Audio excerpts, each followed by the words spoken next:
So as we decided, we're going to dedicate Fridays to the solutions of exercises. And the main focus today is going to be exercise 5 and 6. But obviously, you should feel free to ask about all the other exercises. But the kind of things I will revisit a little bit in the very, very beginning. So we're going to do at most 5-10 minutes, and then we solve exercises, is to give you a kind of overview of where you find the codes relevant for exercise 5 and 6. And you should obviously feel free to change them as you want. But before we move on, you probably saw we put some messages on D2L, and we also sent them as an email to you. So the one thing which can be of interest to many of you. So I hope you are okay with me sending announcement for jobs. And so there are, if you are interested in, there are several undergraduate research possibilities at EFRIP. Just shoot Dean an email, get in touch with him if you're interested. So I will keep doing these things, posting positions when they come up. So that's one of the messages. The other thing we've done is that you will find the solutions to the exercises. So homework 1 and 2, you can find them on D2L under the given assignment. And also there are some small things with D2L.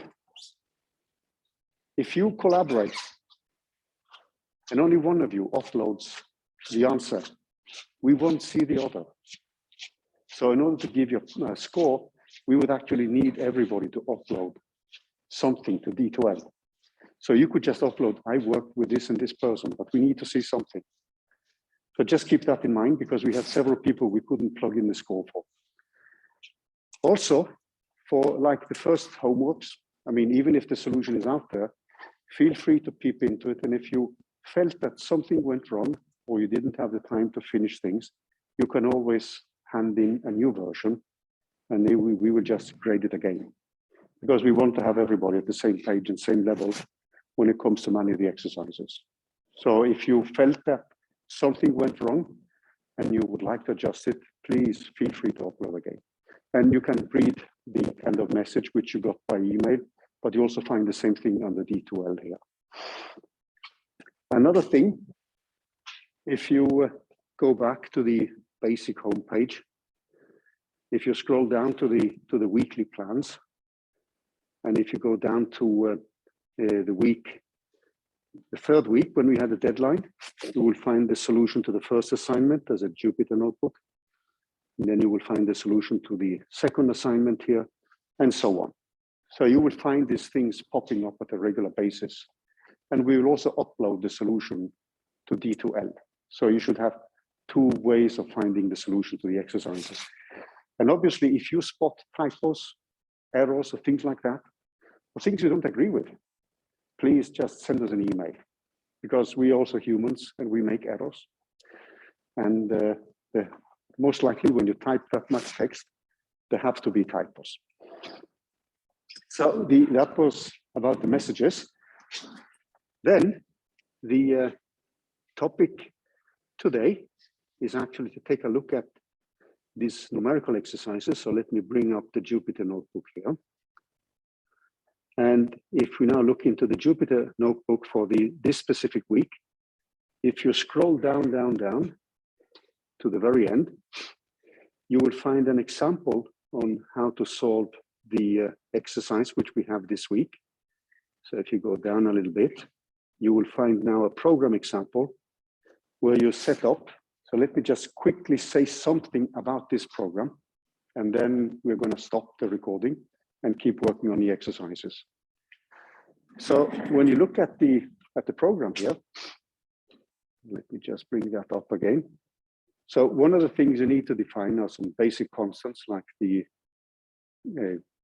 acceleration, gravitational acceleration. You have to fix some of the parameters, the masses here. You need to set up the time step, eventually final time, which you should calculate in the previous exercise when it actually hits the ground.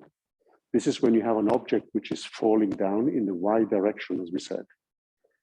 The other thing you need to set up then are different arrays for time, the velocity in the y direction, in the x direction, and x and y. In this particular case, if you now fix the initial conditions so that you have an object which is only falling in the y direction, so you put x0 equal to 0, and the initial velocity in the x direction equal to 0, then nothing should happen in the x direction. And then you can still use your two-dimensional solver for a one-dimensional problem.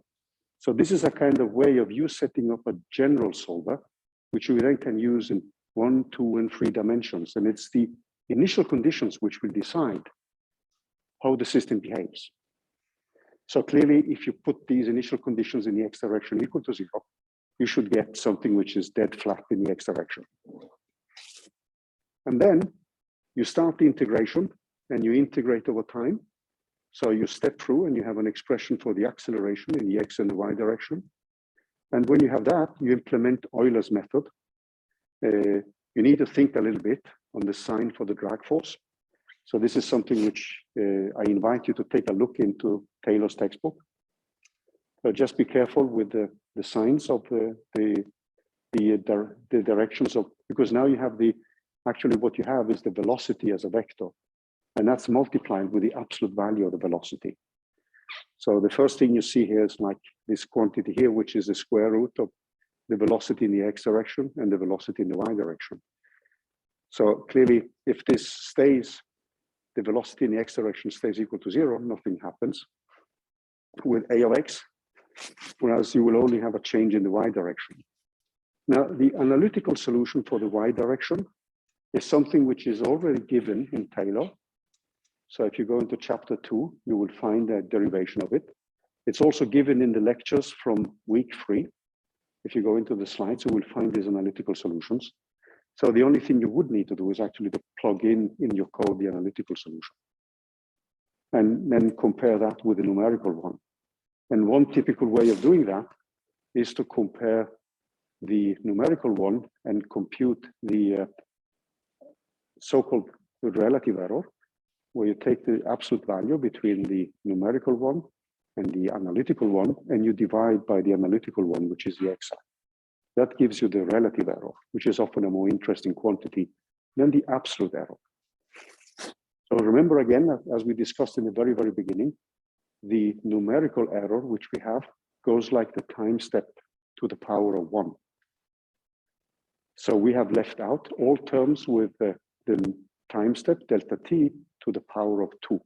So these terms and higher are neglected in the expansion. So that means that we have made a mathematical truncation on the Taylor expansion, and we carry with us an error in the calculations. And Euler's method, when time increases, you will see that your numerical and analytical solutions start differing more and more. So why do I mention this? So I mention this because many of us, I mean, I was like that. I felt when I did something numerically, that was exact. That was a kind of feeling I had. But what we have to be aware of is that the numerical calculations, the algorithms, they have an error. And when we compute something, we have always to be critical about what we are doing. And then the rest here is just plotting. What I did is also, and I hope you don't get offended if I give you almost a solution here. There is always the risk of people copying and pasting. We want you to write your own stuff. But you can look at this as a kind of guideline or hint or suggestions for how you could proceed.